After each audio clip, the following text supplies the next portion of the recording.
A los 20 años, llegó a la Ciudad de México sin un peso en el bolsillo. A los 36, controlaba quién existía y quién desaparecía en la industria musical mexicana. A los 65, lo cancelaron de la noche a la mañana y su propio imperio lo abandonó como si nunca hubiera existido. A los 73, murió solo en Acapulco, destruido por la hepatitis C, sin que ninguno de los artistas que lo temieron durante 3 décadas dijera una palabra. Su nombre era Raúl Velasco Martínez, pero México lo conoció como el hombre más poderoso del espectáculo latino. Y lo que hizo con ese poder durante 29 años fue un crimen que nadie pagó. Esta es la investigación que Televisa y la industria del entretenimiento mexicano enterraron durante 18 años. Hoy vas a descubrir 4 cosas que cambian todo lo que creías saber sobre el hombre que decidió el destino de generaciones enteras de artistas.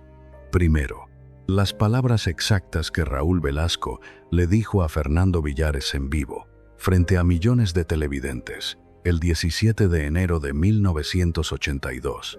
Una humillación transmitida en cadena nacional que destruyó una carrera en 45 segundos y que reveló el verdadero rostro del poder absoluto. Segundo, el sistema de vetos que operó durante casi 3 décadas, sin un solo documento, sin una sola explicación pública. ¿Cómo funcionaba la maquinaria de control que decidía quién comía y quién moría de hambre en el espectáculo mexicano? Tercero, los testimonios de artistas que años después confesaron lo que realmente pasaba detrás de cámaras en Siempre en Domingo. Las historias que nunca se contaron mientras Raúl Velasco tenía el micrófono en la mano. Y cuarto, el documento que revela cómo el mismo sistema que lo convirtió en un dios lo abandonó cuando ya no le servía.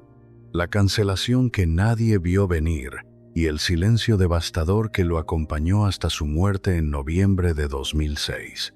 Te voy a avisar cuando llegue cada una. Si te vas antes del final, te pierdes la parte que Televisa y los artistas que lo temieron han intentado borrar durante casi 2 décadas.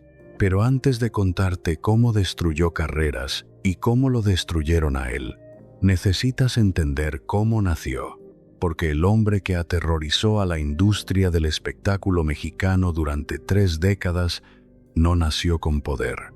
Nació en la pobreza absoluta de provincia, en un lugar donde nadie llega a nada, en una familia donde la supervivencia era el único objetivo. Y lo que le pasó en esos primeros años plantó la semilla de lo que vendría después. 24 de abril de 1933, Celaya, Guanajuato. México está en plena reconstrucción posrevolucionaria. Las ciudades crecen, pero el campo sigue sangrando. Celaya es un pueblo de tierra, maíz y miseria. Calles sin pavimentar, casas de adobe, familias que comen frijoles 3 veces al día cuando hay suerte. En una de esas casas nace Raúl Velasco Martínez. Su madre trabaja lavando ropa ajena. Sus manos están perpetuamente arrugadas por el jabón y el agua fría. Lava, tiende, plancha, desde antes de que salga el sol hasta que ya no puede ver las manchas en las camisas. Cobra centavos por kilo de ropa. Su padre no está. Como tantos hombres de esa época, como tantos padres que aparecen en estas historias, el padre de Raúl Velasco está ausente. No hay registro de él en las entrevistas que Raúl dio décadas después. No hay fotografías, no hay menciones. Simplemente no existe en la narrativa de su vida. Y Raúl crece entendiendo algo fundamental, que los hombres se van, que las mujeres aguantan, que la familia es una carga que se lleva sola. Imagínate eso, crecer sin una figura paterna, viendo a tu madre destruirse las manos todos los días para que tú puedas comer un plato de frijoles con tortillas, viendo cómo se levanta antes del amanecer y se acuesta cuando tú ya estás dormido. viendo cómo envejece 10 años por cada año que pasa. La casa donde vive Raúl no es una casa, es un cuarto, tal vez 2 si tienen suerte. Piso de tierra, techo de lámina que suena como tambor cuando llueve y se convierte en horno cuando sale el sol. Paredes de adobe que se desmoronan con cada temporada de lluvias, sin baño, sin agua corriente, sin luz eléctrica. La comida, frijoles, tortillas, café aguado, sal. Cuando hay un poco más de dinero, arroz. Cuando hay celebración, un pedazo de carne que se divide entre todos hasta que cada quien tiene un bocado. Raúl usa la misma ropa toda la semana. Los zapatos se remiendan hasta que ya no hay nada que remendar. Los pantalones tienen parches sobre parches. Las camisas heredadas de alguien más grande pasan de hermano a hermano hasta que se deshacen. Piensa en eso un momento. Ir a la escuela con la ropa remendada. Sentir las miradas de los otros niños. Escuchar los susurros. Saber que eres el pobre, el que no tiene, el que viene del otro lado del pueblo. Y en algún momento de esa infancia de hambre y vergüenza, algo se planta en el corazón de Raúl Velasco. Una semilla oscura, una promesa que se hace a sí mismo. Nunca más voy a ser el que no tiene poder. Nunca más voy a ser el que pide. Nunca más voy a necesitar de nadie. Esa frase, esa promesa silenciosa, se convertirá en el motor de todo lo que viene después. Se repetirá en su cabeza durante los siguientes 73 años. Cada vez que alguien le pida algo, cada vez que alguien dependa de él, cada vez que tenga la oportunidad de decir que sí o que no. Si Raúl Velasco no te quiere, no existes. Pero en 1933, en Celaya, Guanajuato, Raúl Velasco es el que no existe. Es un niño invisible en un pueblo invisible. Come cuando hay, estudia cuando puede, trabaja desde que tiene edad para cargar algo. No hay registro de un talento temprano. No hay historias de un niño prodigio que cantaba o bailaba o actuaba. Raúl Velasco no nace con un don artístico. Nace con otra cosa. Nace con hambre. No hambre de comida, aunque esa también la tiene. Hambre de algo más profundo. Hambre de reconocimiento. Hambre de control. Hambre de nunca volver a sentir lo que siente cada mañana cuando se despierta en ese cuarto de adobe en Celaya. Los años pasan. Raúl crece. Termina la primaria, luego la secundaria. Es un estudiante promedio. No destaca en nada en particular, pero tiene algo que muchos en su pueblo no tienen: la determinación de salir, porque quedarse en Celaya significa repetir la vida de su madre, significa trabajar hasta morir por centavos, significa aceptar que naciste pobre y morirás pobre, y tus hijos nacerán pobres. Y Raúl Velasco, aunque todavía no lo sabe, no está hecho para aceptar nada. A los 20 años, en 1953, toma la decisión que cambiará todo.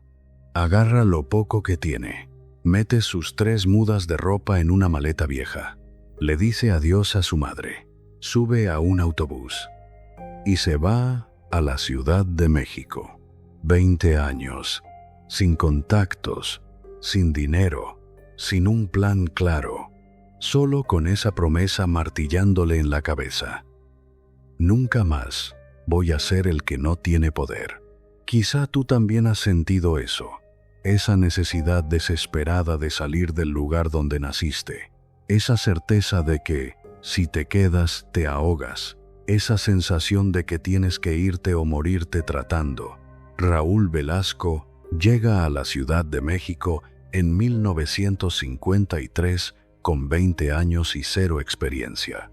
Consigue trabajo en el Banco Nacional de México, Banamex. Papeles, números, trámites, un sueldo, un cuarto rentado, comida todos los días. Pero trabajar en un banco cuando tienes hambre de poder es estar muerto en vida. Ve a sus compañeros de 40, 50, 60 años en los mismos escritorios, esperando la jubilación como salvación. Y se da cuenta, este no es el camino.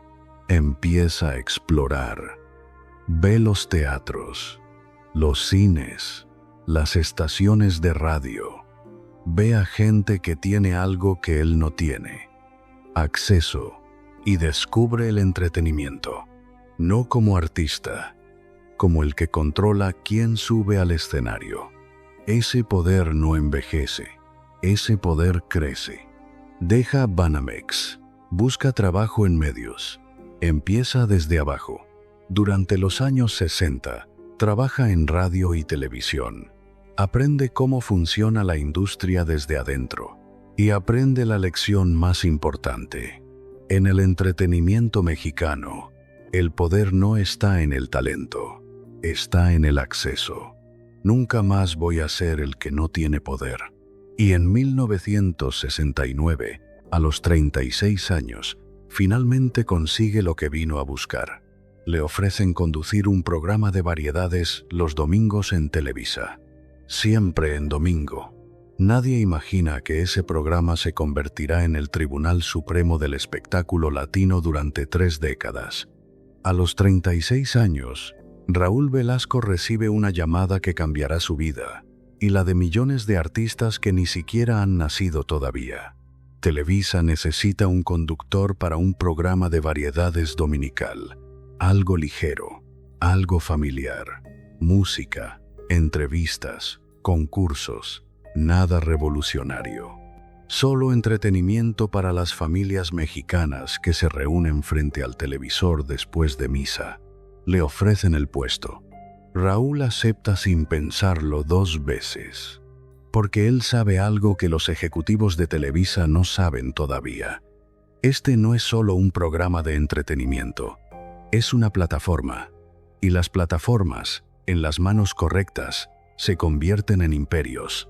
El programa se llamará Siempre en Domingo. Se transmitirá en horario estelar, domingo por la tarde, cuando todo México está en casa, cuando las familias se sientan juntas, cuando no hay competencia porque el resto de los canales transmiten películas viejas o programas religiosos. Raúl Velasco entiende el poder de esa franja horaria antes de que nadie más lo haga. Entiende que quien controle los domingos controla el entretenimiento mexicano. Y ese quién será él. Pero lo que vino después fue mucho más poderoso de lo que cualquiera imaginaba. Porque Raúl Velasco no solo conducirá un programa, construirá un sistema de control absoluto que sobrevivirá casi 3 décadas sin que nadie pueda romperlo. Televisa, Ciudad de México. El primer programa de Siempre en Domingo sale al aire sin grandes expectativas. Es un programa más, un experimento dominical. Nadie piensa que durará más de una temporada. Raúl Velasco se sienta frente a las cámaras. Traje oscuro, corbata impecable, sonrisa profesional. Presenta a los artistas, hace las entrevistas, conduce los concursos. Es competente, nada más. No tiene el carisma de otros conductores, no es particularmente gracioso, no tiene presencia de galán, pero tiene algo más valioso: disciplina absoluta. Llega 3 horas antes que nadie, revisa cada detalle del programa, conoce el nombre de cada camarógrafo, cada técnico, cada asistente, sabe exactamente qué va a decir en cada segmento, no improvisa. No deja nada al azar. Y los ejecutivos de Televisa notan algo. El programa funciona. Los ratings suben. Las familias sintonizan. Los anunciantes llaman. Siempre en Domingo se renueva para una segunda temporada. Luego una tercera. Luego una cuarta. Y en algún momento entre 1969 y 1975, algo cambia. El programa deja de ser un programa más. Se convierte en la plataforma, porque Televisa en esos años está consolidándose como el gigante absoluto de la televisión mexicana. y Siempre en Domingo se convierte en su programa insignia, el que más audiencia tiene, el que más dinero genera, el que define qué es popular y qué no. Y Raúl Velasco, el niño pobre de Celaya que llegó a la Ciudad de México sin un peso, de repente tiene en sus manos algo que nadie más tiene: el poder de decidir quién existe. Si Raúl Velasco no te quiere, no existes. Esa frase no existe todavía, pero el mecanismo ya está en marcha. Pero lo que vino después fue mucho más complejo de lo que el público imaginaba, porque desde afuera, Siempre en Domingo parece un programa alegre: música, baile, sonrisas, familias felices viendo a sus artistas favoritos. Pero detrás de cámaras se está construyendo algo muy diferente. Un sistema. Para entender cómo Raúl Velasco acumula poder, necesitas entender cómo funciona la industria musical mexicana en los años 70. No hay internet, no hay redes sociales, no hay YouTube, no hay forma de que un artista llegue directamente a su público. Si quieres que la gente te conozca, necesitas una de tres cosas: radio. Pero las estaciones de radio están controladas por las mismas empresas que controlan la televisión. Conciertos. Pero para llenar un auditorio, necesitas ser conocido primero. Televisión. Y en México, televisión significa Televisa. Y Televisa, los domingos, significa Raúl Velasco. Entrar a Siempre en Domingo significa existir. No entrar significa desaparecer. Raúl Velasco lo sabe y convierte ese conocimiento en poder. Los artistas empiezan a hacer cola, literalmente. Filas de managers, representantes, productores, esperando afuera de las oficinas de Televisa con maquetas, demos, fotos, currículums, todos rogando por lo mismo. 5 minutos en Siempre en Domingo. 5 minutos que pueden cambiar una carrera. Y Raúl Velasco se sienta detrás de su escritorio y decide: sí, no, quizá, después, nunca. No hay criterios claros, no hay formularios, no hay proceso transparente. Es totalmente arbitrario. Y eso, precisamente eso, es lo que hace el sistema tan poderoso.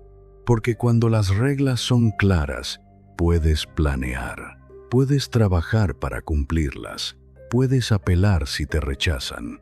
Pero cuando las reglas son arbitrarias, cuando dependen del humor de una sola persona, cuando nadie sabe exactamente qué se necesita para entrar, entonces el miedo se convierte en la norma. Y el miedo es más efectivo que cualquier contrato. Imagínate eso. Has trabajado durante años para ser cantante. Has ensayado hasta que te sangran las cuerdas vocales. Has gastado todo tu dinero en grabar un demo. Has convencido a un productor de que apueste por ti. Y todo depende de que un señor detrás de un escritorio diga que sí. Un señor que no te conoce, que no ha escuchado tu música, que toma la decisión basándose en Dios sabe qué criterios.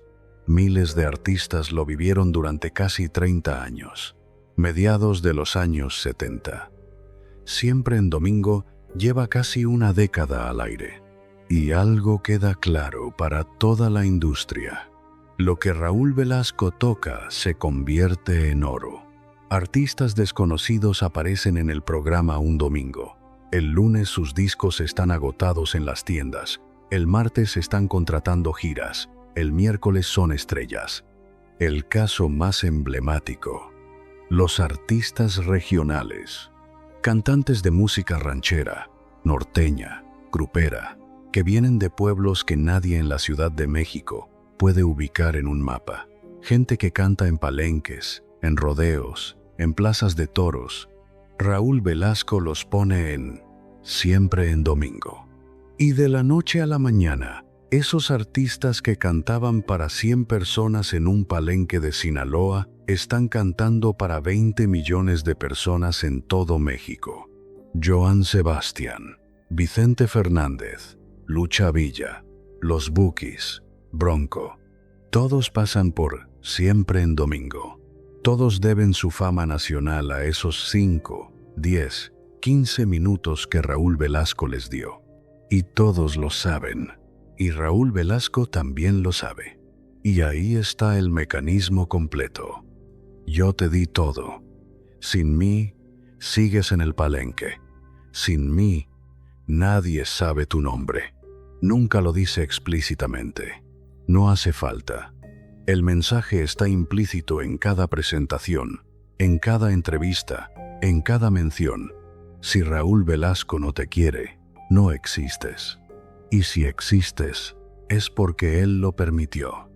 Los años pasan, y Siempre en Domingo se convierte en una institución.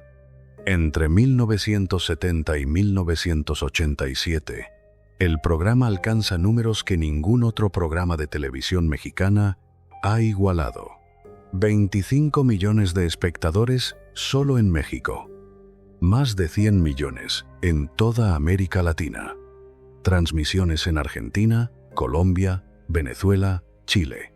Artistas internacionales pidiendo aparecer porque Siempre en Domingo no solo da acceso a México, sino a todo el mercado latino. Quizá tú también has visto cómo funciona el poder acumulado. Cómo después de cierto punto, las oportunidades vienen solas. El poder atrae más poder. Raúl Velasco está en ese punto. Ya no necesita buscar artistas. Los artistas lo buscan a él. Ya no necesita convencer a ejecutivos. Los ejecutivos dependen de él. Pero mientras su poder crece, algo oscuro está pasando detrás de las cámaras. Porque el poder absoluto sin supervisión se convierte en tiranía. Raúl Velasco tiene 49 años y está en la cúspide absoluta de su poder. Siempre en Domingo lleva 13 años al aire sin interrupción. Los números son apabullantes. 25 millones de espectadores en México cada domingo. Más de 100 millones en toda América Latina. El programa de mayor audiencia en la historia de la televisión mexicana. Más de 500 artistas han pasado por su escenario. Decenas de carreras lanzadas desde cero. Control absoluto sobre quién tiene acceso a la plataforma más grande del entretenimiento latino. Raúl Velasco no solo conduce un programa, es el programa. Sin él, Siempre en Domingo no existe. Los ejecutivos lo saben, los artistas lo saben, el público lo sabe. Emilio Azcárraga Milmo, el Tigre, el presidente de Televisa, el hombre más poderoso de la televisión mexicana, trata a Raúl Velasco con un respeto que no le da a nadie más. Porque Raúl Velasco le genera millones. Porque Raúl Velasco es la gallina de los huevos de oro. Porque sin Raúl Velasco, los domingos de Televisa son un desierto. Tiene 49 años y ha cumplido la promesa que se hizo a sí mismo cuando tenía 20 y llegó a la Ciudad de México sin nada. Nunca más voy a ser el que no tiene poder. Ya no es el niño pobre de Celaya. Ya no es el empleado de Banamex que soñaba con algo más grande. Es Raúl Velasco, el dueño de los domingos, el que decide quién existe y quién no. Pero hay un problema con el poder absoluto. Un problema que Raúl Velasco está a punto de descubrir de la forma más brutal posible. Porque cuando tienes tanto poder que nadie puede detenerte, cuando tus decisiones no tienen consecuencias, cuando puedes hacer lo que quieras sin que nadie te cuestione, algo terrible pasa. Pierdes el límite entre usar el poder y abusar de él. Y lo que pasó el 17 de enero de 1982 reveló exactamente hasta dónde había llegado ese abuso. Atención, porque aquí llega la primera de las 4 cosas que la industria del entretenimiento mexicano prefiere que olvides sobre Raúl Velasco. 17 de enero de 1982. Siempre en Domingo se transmite en vivo como cada semana. Millones de familias mexicanas están frente al televisor. Es domingo por la tarde. el ritual de siempre. Ese día hay un concurso de talento, varios cantantes compitiendo. Uno de ellos es Fernando Villares, conocido artísticamente como El Zorro. Fernando tiene 28 años. Ha estado trabajando durante años para llegar hasta aquí. Ha cantado en bares, en fiestas, en cualquier lugar que le paguen algo. Es bueno, tiene voz, tiene carisma, tiene todo lo que se necesita para triunfar. Solo necesita una oportunidad. Y ese domingo, en Siempre en Domingo, tiene esa oportunidad. Canta, lo hace bien, el público aplaude, los jueces deliberan. Y entonces Raúl Velasco toma el micrófono. Aquí viene lo primero que te prometí. Lo que Raúl Velasco hace a continuación será recordado como uno de los momentos más crueles de la televisión mexicana. Descalifica a Fernando Villares en vivo, no después del programa, no en privado, no con una explicación coherente. Lo descalifica en vivo, frente a millones de personas, humillándolo de una forma que no tiene justificación artística ni profesional. Las palabras exactas varían según las fuentes, pero el mensaje es claro: Fernando Villares no cumple con los estándares, no puede continuar, está fuera. Fernando está en el escenario. Las cámaras lo enfocan, su rostro pasa de la confusión a la vergüenza. Intenta decir algo. Raúl Velasco no le da oportunidad. Corte a comerciales. Piensa en eso un momento. Has trabajado durante años para llegar a ese escenario. Has ensayado hasta quedarte sin voz. Has gastado todo tu dinero en el traje que llevas puesto. Has traído a tu familia para que te vea triunfar. Y en 45 segundos, frente a 25 millones de personas, te destruyen. No con crítica constructiva, no con una evaluación profesional, con humillación pública. Y lo peor, no puedes defenderte. No tienes micrófono, no tienes poder. Solo puedes bajar del escenario con la cola entre las patas mientras millones de personas te miran. Amparo Rubín, manager de Fernando Villares, contará años después que esa noche cambió la vida de Fernando para siempre, que nunca se recuperó del golpe, que su carrera murió ese domingo, que el talento no importó, que la preparación no importó, que nada importó excepto el capricho de un hombre con micrófono. Si Raúl Velasco no te quiere, no existes. Y ese día, frente a todo México, Raúl Velasco decidió que Fernando Villares no existía. Pero aquí está lo verdaderamente revelador. No hubo consecuencias. Cero. Los ejecutivos de Televisa no dijeron nada. Los medios no cuestionaron nada. El público no protestó. Porque en 1982, Raúl Velasco es intocable. Y todos lo saben. Los artistas que vieron esa transmisión entendieron el mensaje perfectamente. Esto es lo que pasa cuando no le caes bien a Raúl Velasco. Esto es lo que pasa cuando lo contradices. Esto es lo que pasa cuando te sales de la línea. Te destruye. En vivo, frente a millones. Y nadie hace nada. La historia de Fernando Villares es solo la que quedó grabada, la que se transmitió en vivo, la que no se pudo borrar. ¿Cuántas otras historias similares pasaron detrás de cámaras? ¿Cuántos artistas fueron humillados en privado? ¿Cuántas carreras se destruyeron antes de empezar porque Raúl Velasco decidió que no? No hay registro, no hay documentos, no hay archivo. Solo están las historias que los artistas contaron años después, cuando Raúl Velasco ya no tenía poder para lastimarlos. Quizá tú también has estado en una situación donde alguien con más poder que tú te humilló públicamente, donde no pudiste defenderte, donde solo pudiste aguantar y seguir adelante con la dignidad destrozada. Es una de las experiencias más devastadoras que un ser humano puede vivir. y Fernando Villares la vivió frente a 25 millones de personas. Su nombre desapareció de la industria. No hay registros de más presentaciones en televisión. No hay discos. No hay giras. El Zorro murió ese domingo de enero y Raúl Velasco siguió conduciendo como si nada hubiera pasado, porque para él no había pasado nada. Era solo otro artista, otro nombre, otro que no cumplió con sus estándares invisibles, arbitrarios, imposibles de predecir. Si Raúl Velasco no te quiere, no existes. Y Fernando Villares dejó de existir. Pero eso no era todo. Lo que vino después fue aún más revelador, porque el caso de Fernando Villares no fue un incidente aislado. Fue el sistema operando exactamente como estaba diseñado, con crueldad, sin supervisión, sin consecuencias. Y ese sistema seguiría operando durante 16 años más.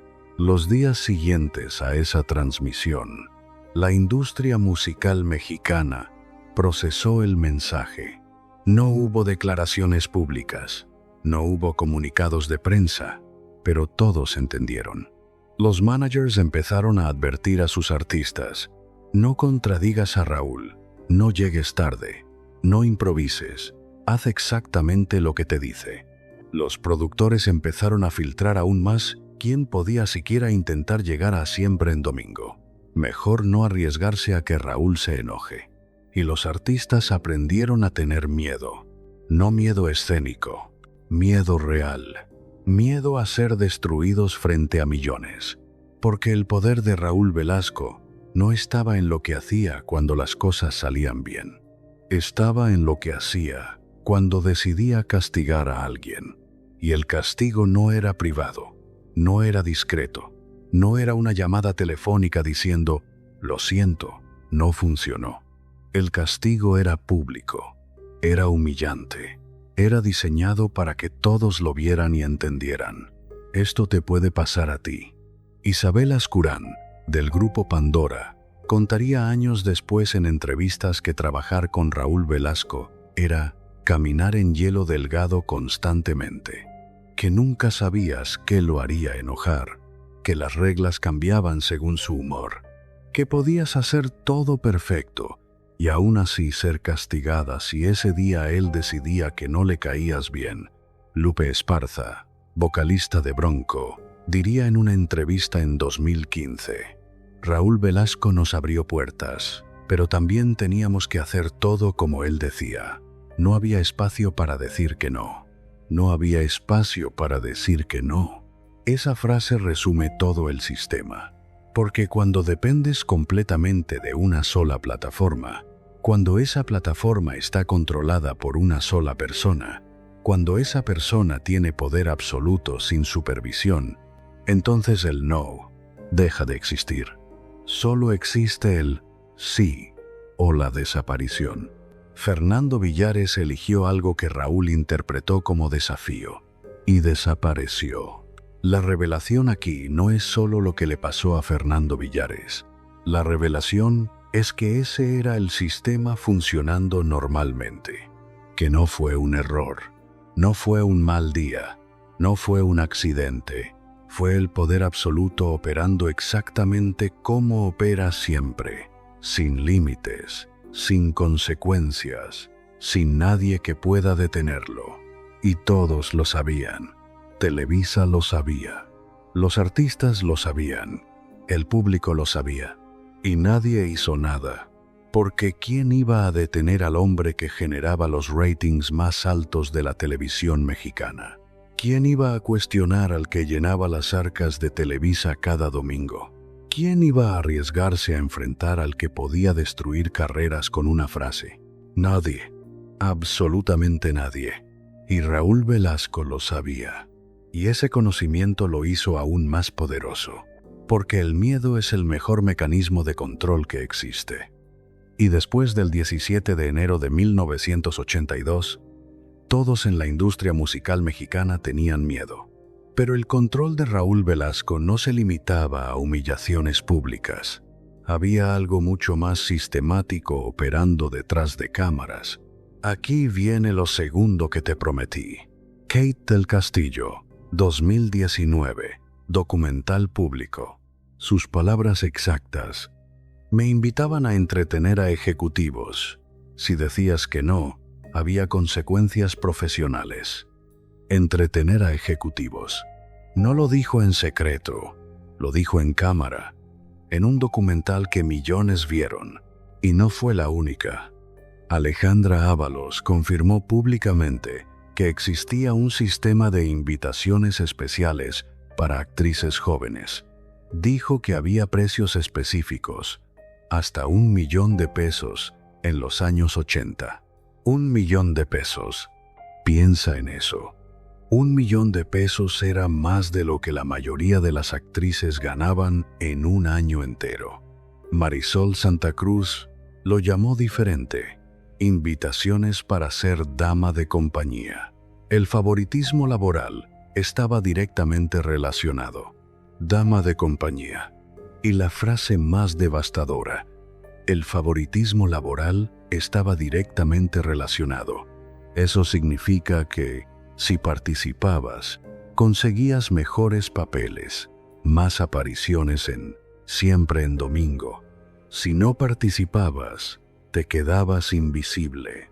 Mario Lafontaine, productor de Televisa durante 28 años, resumió todo el sistema en 5 palabras que dijo públicamente: el burdel más grande de México. Así llamó a Televisa, en público, en entrevista grabada. Y agregó: el sistema era conocido internamente. Todo el mundo sabía. Todo el mundo sabía. Los productores sabían. Los directores sabían. Los ejecutivos sabían. Y Raúl Velasco, el hombre que controlaba cada segundo de Siempre en Domingo, el hombre que decidía quién aparecía en pantalla, ¿no sabía? No hay evidencia de que Raúl organizara ese sistema, pero lo que sí sabemos es esto. Raúl decidía qué mujeres aparecían en pantalla. Decidía quién recibía primeros planos, quién brillaba, quién se hacía visible. Y esas mujeres que él ponía en cámara eran las que después recibían las invitaciones especiales. Durante 29 años trabajó en Televisa. Durante 29 años vio ese sistema operar. Y durante 29 años nunca dijo una palabra pública para detenerlo. Defendió a Juan Gabriel cuando le ordenaron vetarlo, pero nunca defendió a las actrices que desaparecían después de rechazar invitaciones, porque defender a Juan Gabriel no le costaba nada. Los ratings subían, el público lo amaba más, pero denunciar el sistema de explotación le hubiera costado todo: su trabajo, su poder, su carrera. Y Raúl Velasco no estaba dispuesto a pagar ese precio. Así que calló, como callaron todos, hasta que finalmente, años después de su muerte, las víctimas empezaron a hablar.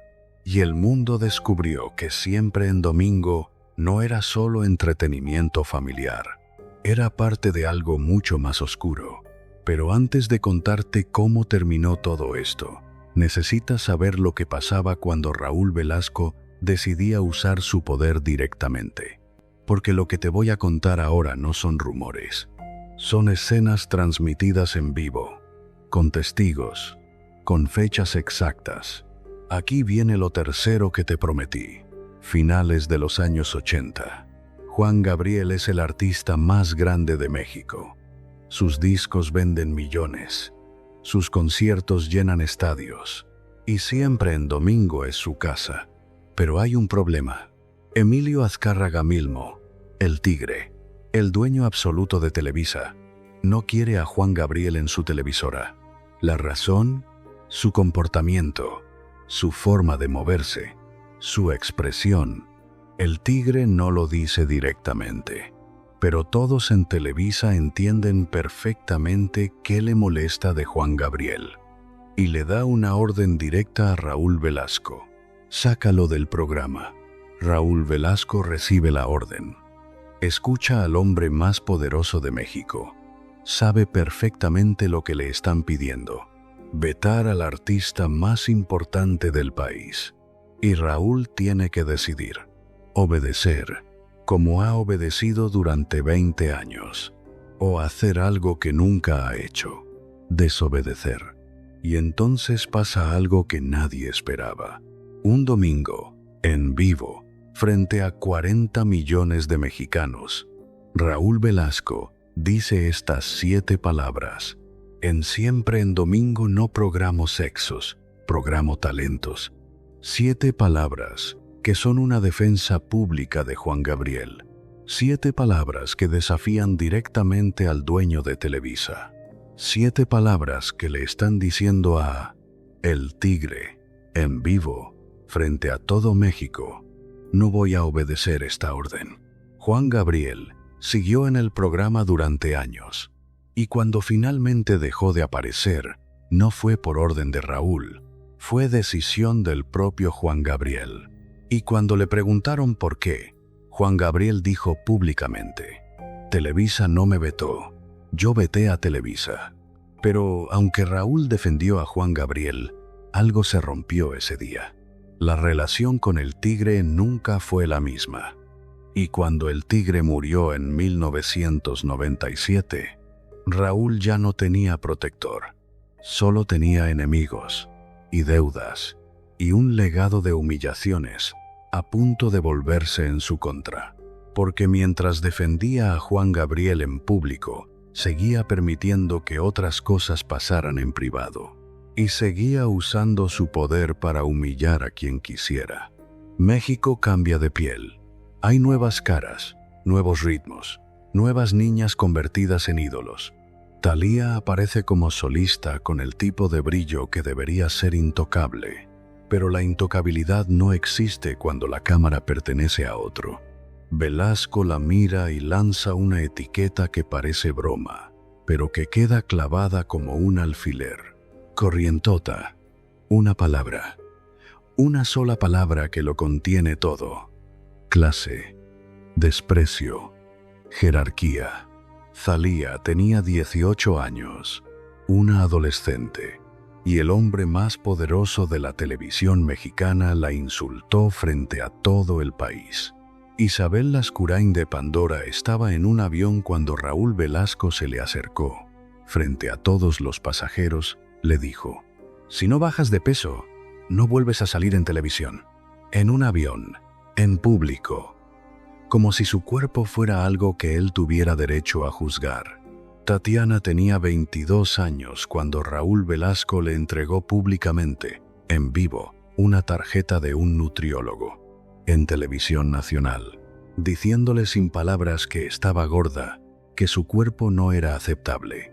El grupo Bronco, Raúl Velasco los llamó públicamente feos, pero con suerte, como si su aspecto físico importara más que su música. Y a Lupe Esparza le preguntó en vivo si se había disfrazado de gorila, comparándolo con un animal. Cepillín, el payaso que se convirtió en cantante, contó en una entrevista en 2019: una vez llegué 2 minutos tarde a un ensayo. 2 minutos. Raúl no me dijo nada ese día, pero pasaron 6 meses antes de que me volviera a invitar. 6 meses sin explicación. Esa era su forma de enseñarte quién mandaba. 6 meses de castigo por 2 minutos de retraso. Sin advertencia, sin explicación, sin oportunidad de disculparse. Solo silencio. Marco Antonio Muñiz, cantante con décadas de carrera, dijo algo escalofriante en una entrevista en 2010. Raúl podía hacer que tu carrera volara o que se estrellara, y nunca sabías cuál de las dos iba a elegir hasta que ya era demasiado tarde. ¿Por qué hacía esto Raúl Velasco? Porque el poder sin límites corrompe completamente. Porque cuando vienes de la nada, cuando arrancaste tu poder del hambre y el miedo, cada acto de humillación es una forma de recordarte a ti mismo que ya no eres el niño pobre de Celaya. Cada vez que destruyes a alguien, te demuestras que tienes poder. Cada vez que humillas a alguien en público, te recuerdas que ya no eres el que puede ser humillado. Cada insulto es una forma de decir, yo soy el que manda. Quizá tú también has visto esto. Personas que sufrieron tanto que cuando finalmente consiguen poder, lo usan para hacer sufrir a otros. Pero el dolor no se cura con más dolor. Y todas esas personas que Raúl Velasco humilló públicamente, todas esas carreras que destruyó, siguen ahí, siguen recordando. Punto 2. Porque las palabras se olvidan, pero la humillación pública nunca se olvida. Y Raúl Velasco sembró humillación durante 3 décadas. Pero lo que él no sabía era que todo lo que siembras, eventualmente lo cosechas. Y su cosecha estaba a punto de llegar. Y ahora llegamos a la cuarta y última revelación, la que te prometí al principio. Si has llegado hasta aquí, esto es para ti, porque lo que voy a contarte ahora no pasó en los años 70, ni en los 80, ni siquiera en los 90, pasó en 1998.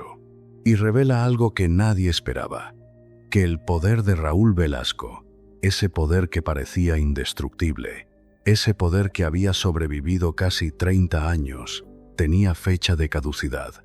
Y cuando llegó esa fecha, el imperio se desmoronó en cuestión de meses. Aquí viene lo cuarto que te prometí. La cancelación que nadie vio venir y el abandono total del sistema que lo creó. Raúl Velasco tiene 64 años. Siempre en domingo lleva 28 años al aire. Casi 3 décadas de dominio absoluto. Los domingos de México siguen siendo suyos, pero algo está cambiando en la industria. La televisión por cable está creciendo.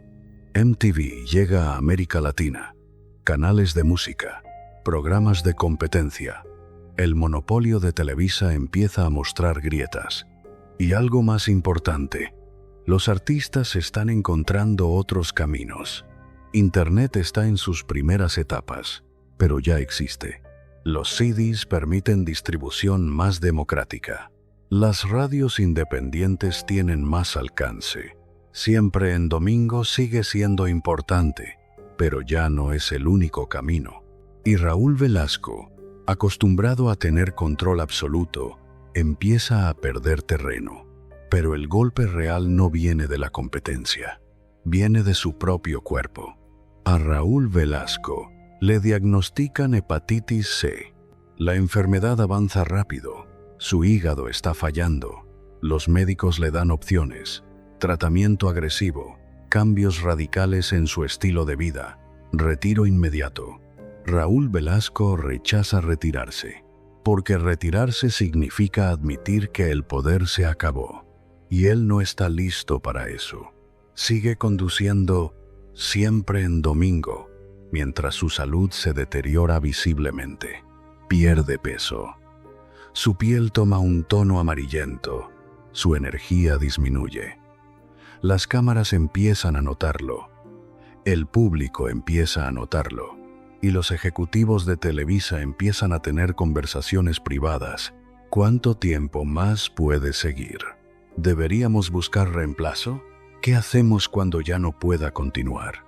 Raúl Velasco escucha los rumores, sabe lo que está pasando, pero sigue adelante, cada domingo, aferrándose al micrófono como si fuera un salvavidas. Abril de 1998. Televisa toma una decisión. Cancelan siempre en domingo. No hay gran anuncio. No hay homenaje especial. No hay despedida emotiva. Simplemente les informan a Raúl Velasco que el programa terminará al final de la temporada. 28 años. 1. 456 emisiones. Miles de artistas. Millones de espectadores. Y termina con una notificación corporativa fría. Piensa en eso un momento. Has construido el programa más exitoso en la historia de la televisión mexicana. Has generado millones de dólares para la empresa. Has sido la cara de Televisa durante casi 3 décadas. Y cuando tu salud falla, cuando ya no le sirves, te cancelan como se cancela cualquier programa que ya no da números, sin ceremonia, sin agradecimiento especial, sin reconocimiento del legado. Solo se acabó. Gracias por todo. Adiós. La última emisión de Siempre en Domingo se transmite en abril de 1998. Raúl Velasco se despide del público. Intenta mantener la compostura. Su voz tiembla. Su cuerpo está visiblemente enfermo. Dice algunas palabras sobre la trayectoria del programa, sobre los artistas, sobre el público fiel. Corte a negro. Se acabó. Y lo que pasó después es quizás la parte más cruel de toda esta historia. Los años siguientes, entre 1998 y 2006, Raúl Velasco vive en un limbo devastador. Su salud sigue deteriorándose. La hepatitis C destruye su hígado. Los tratamientos son dolorosos, invasivos, inefectivos. Pero lo peor no es la enfermedad física, es el abandono. Los artistas a los que lanzó al estrellato no lo llaman. Los ejecutivos de Televisa que se beneficiaron de su trabajo durante décadas no lo visitan. Los medios que lo adularon durante 28 años dejan de mencionar su nombre. El hombre que decidió quién existía y quién no durante 3 décadas, de repente descubre lo que significa no existir. Si Raúl Velasco no te quiere, no existes. Pero ahora la frase se invierte. Si el sistema no te quiere, no existes. Y el sistema ya no quiere a Raúl Velasco. Intenta generar proyectos, propone nuevos programas, ofrece su experiencia como consultor. Televisa no responde. Busca espacios en otros canales, toca puertas, hace llamadas. Nadie está interesado. Porque en el entretenimiento, como en pocas industrias, solo importas mientras generas dinero. Cuando dejas de ser rentable, cuando tu salud te hace poco confiable, cuando tu era ya pasó, desapareces. No importa cuánto hayas dado, no importa cuántos años de servicio, no importa el legado, solo importa el presente. Y en el presente, Raúl Velasco ya no sirve. Los últimos años de su vida los pasa mayormente en Acapulco. Solo. Su familia está con él. Pero el mundo del entretenimiento, ese mundo que fue toda su vida durante 40 años, lo ha olvidado completamente. No hay homenajes mientras está vivo. No hay reconocimientos especiales. No hay llamadas de colegas preguntando cómo está. Solo silencio. El mismo silencio que él usó como arma durante décadas. El mismo silencio que destruyó carreras. El mismo silencio que hizo desaparecer a artistas. Ahora ese silencio lo envuelve a él. ¿Sabes lo que es darte cuenta de que todo lo que construiste desaparece en el momento en que dejas de ser útil? Esa sensación de que nunca fuiste valorado por quién eres, sino solo por lo que podías producir. Raúl Velasco lo descubre de la forma más brutal posible. 26 de noviembre de 2006. Acapulco, Guerrero. Raúl Velasco muere a los 73 años por complicaciones de la hepatitis C. Los medios reportan la noticia. Obituarios breves. Recapitulaciones rápidas de su carrera. Algunos artistas dan declaraciones políticamente correctas. Fue una figura importante en la televisión mexicana. Nadie dice más. Nadie cuenta las historias completas. Nadie habla de los vetos. Nadie menciona los rumores. Nadie reconoce el sistema de control que operó durante décadas. Solo frases genéricas de condolencia. Y después, silencio nuevamente. No hay estatuas. No hay calles con su nombre. No hay plazas conmemorativas. Raúl Velasco desaparece de la memoria colectiva casi tan rápido como desaparecieron los artistas que él vetó. Y la ironía es devastadora. El hombre que más temía no tener poder, el hombre que construyó todo un sistema para nunca volver a ser invisible, termina exactamente donde empezó. invisible, sin poder, olvidado. La revelación final no es sobre lo que Raúl Velasco hizo, es sobre lo que le hicieron a él. El mismo sistema que lo convirtió en un dios, lo desechó como basura cuando ya no generaba dinero. Las mismas personas que se beneficiaron de su trabajo durante décadas, lo abandonaron en sus últimos años. La misma industria que construyó sobre su espalda lo borró de la historia apenas murió. Y todos siguieron adelante como si nada hubiera pasado. Como si 29 años de Siempre en Domingo fueran solo un programa más. Como si Raúl Velasco fuera solo otro conductor reemplazable. Esa es la cuarta revelación. Que el poder es una ilusión. Que el sistema no protege a nadie, ni siquiera a los que lo alimentan. Que puedes controlar la industria durante 3 décadas y aún así morir solo y olvidado. Y que al final todos somos reemplazables, incluso los que parecían irreemplazables. Raúl Velasco tiene 64 años. Ha estado conduciendo Siempre en Domingo durante 28 años sin interrupción.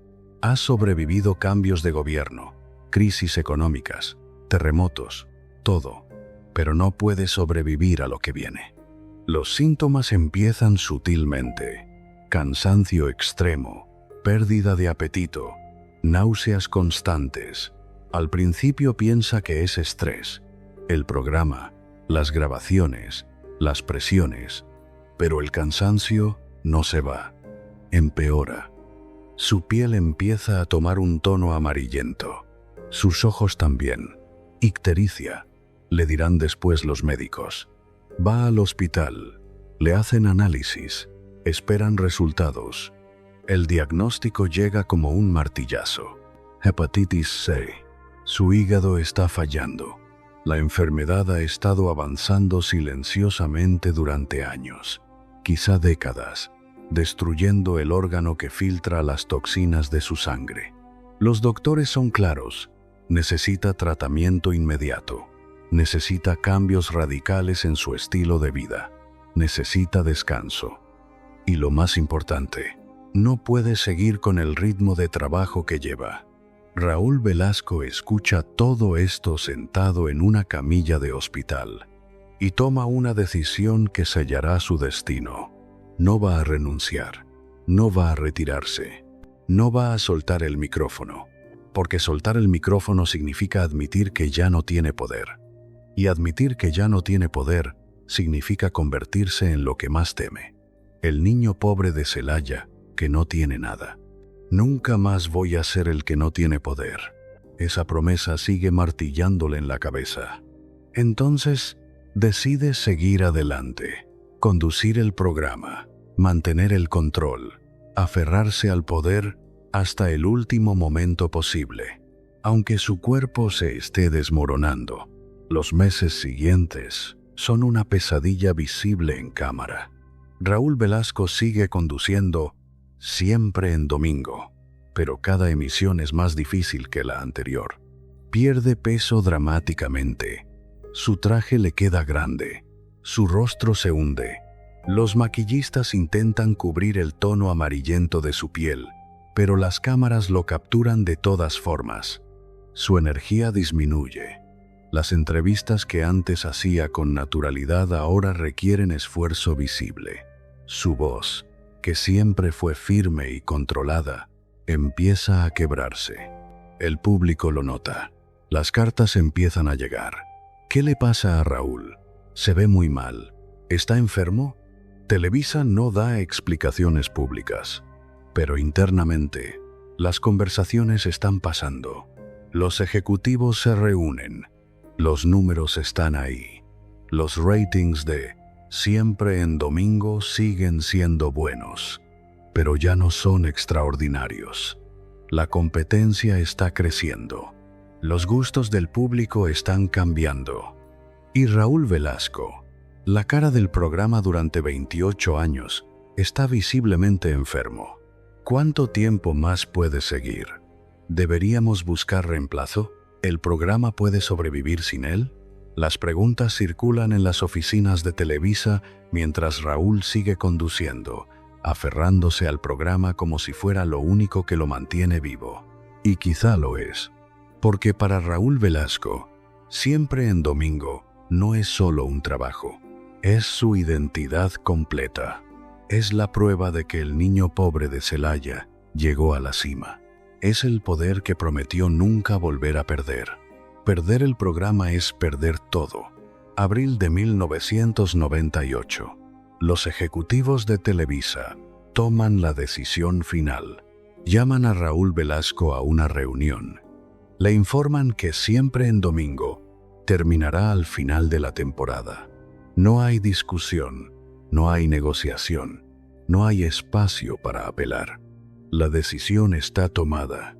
28 años. 1. 456 emisiones. Terminan con una notificación de 15 minutos en una oficina corporativa. La última emisión de Siempre en Domingo se transmite en abril de 1998. Raúl Velasco intenta mantener la compostura durante todo el programa. Presenta a los artistas como siempre, conduce los segmentos como siempre, hace las entrevistas como siempre. Pero al final, cuando llega el momento de la despedida, algo se quiebra. Su voz tiembla, sus ojos se humedecen. Intenta decir algunas palabras sobre el legado del programa, sobre los 28 años, sobre el público fiel. No puede terminar las frases. Dice gracias y se queda en silencio. Las cámaras hacen un fade out. Negro. Se acabó. Los días siguientes son extraños. Raúl Velasco se despierta en su casa sin tener que ir a Televisa, sin ensayos, sin grabaciones, sin programa.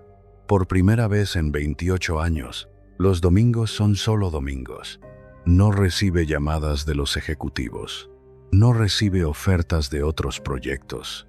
No hay planes para un homenaje especial o un programa de despedida extendido. Solo silencio. Televisa ya está planeando qué poner en el horario dominical. Nuevos programas, nuevos conductores, nueva era. Raúl Velasco es historia. Y la historia, en televisión, se olvida rápido. Los artistas que lanzó al estrellato no lo llaman. Los que temblaron frente a él durante décadas no preguntan cómo está. Los que le debían sus carreras no dicen una palabra. Porque ahora Raúl Velasco ya no tiene nada que ofrecerles. Ya no controla el acceso. Ya no decide quién existe.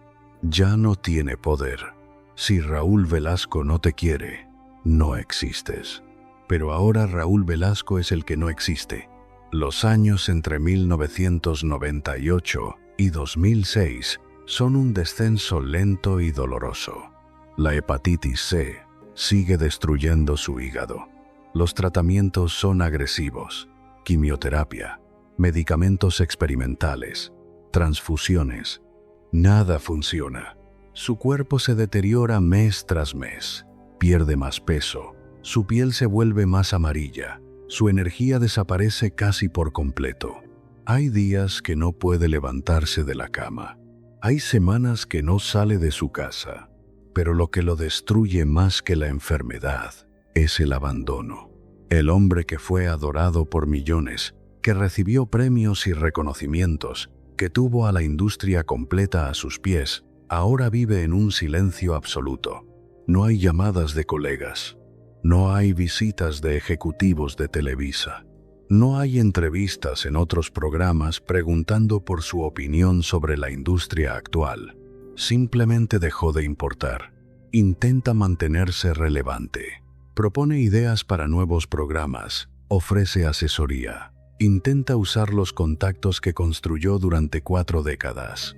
Nadie está interesado, porque en el entretenimiento solo importas mientras produces. Y Raúl Velasco ya no puede producir nada.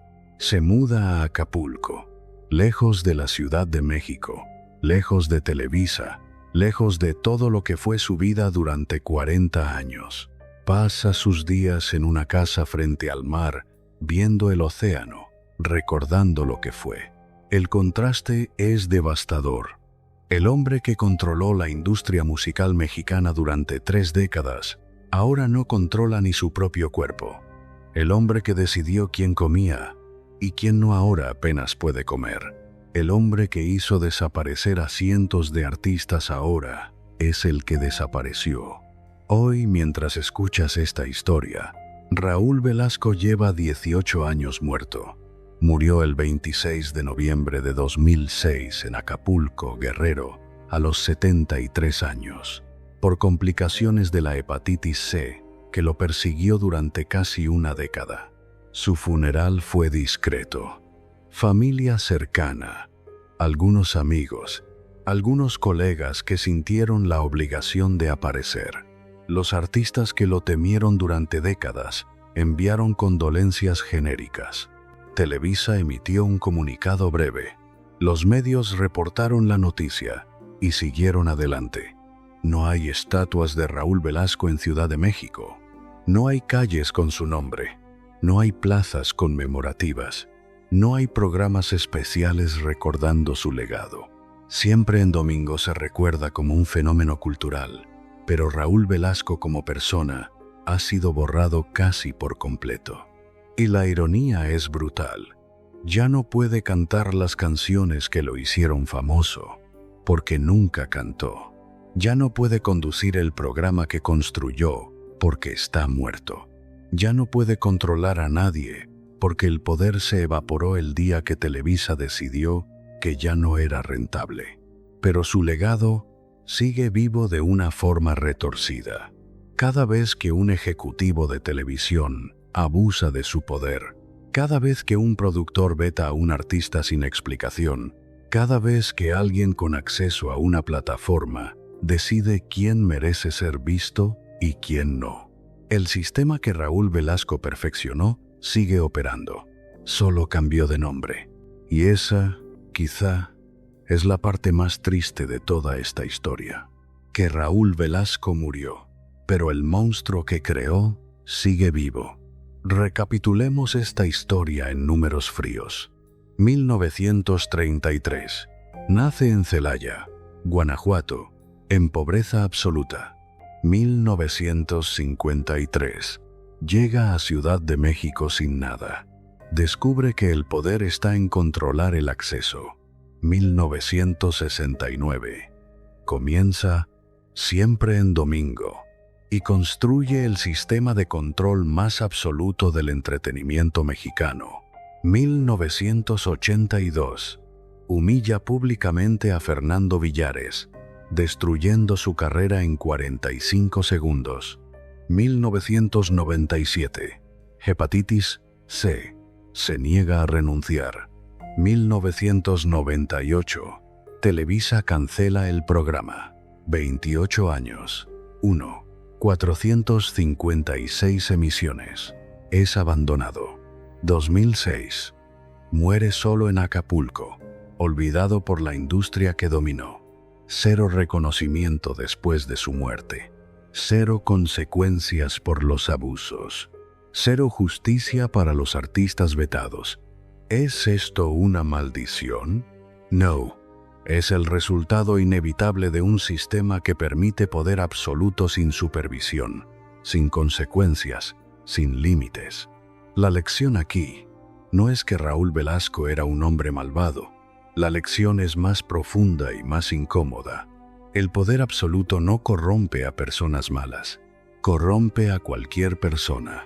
Raúl Velasco no nació cruel, nació pobre, asustado, hambriento de control porque creció sin ninguno.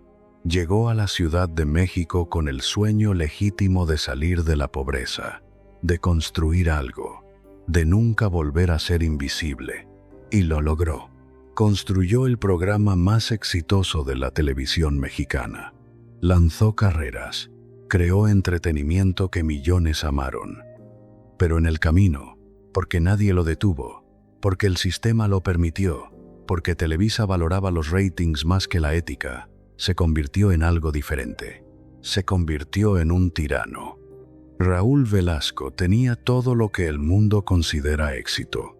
fama, poder, influencia, dinero, respeto, pero no tenía límites. No tenía a nadie que le dijera no. No tenía supervisión. No tenía consecuencias. Tenía el micrófono más poderoso de México, pero no tenía humildad.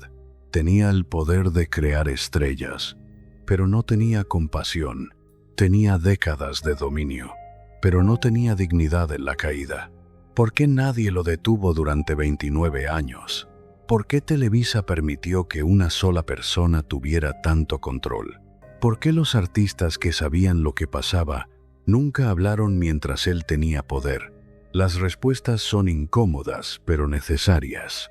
Si esta historia te removió algo por dentro, si te hizo pensar en el poder que tienen algunas personas y el precio que otros pagan por ese poder, dale like para que más gente conozca lo que realmente pasó detrás del programa que parecía tan inocente cada domingo. Comparte este video con alguien que creció viendo Siempre en Domingo, sin saber la historia completa. La próxima semana vamos a hablar de otro gigante de la televisión mexicana que construyó un imperio y lo perdió todo de la forma más inesperada.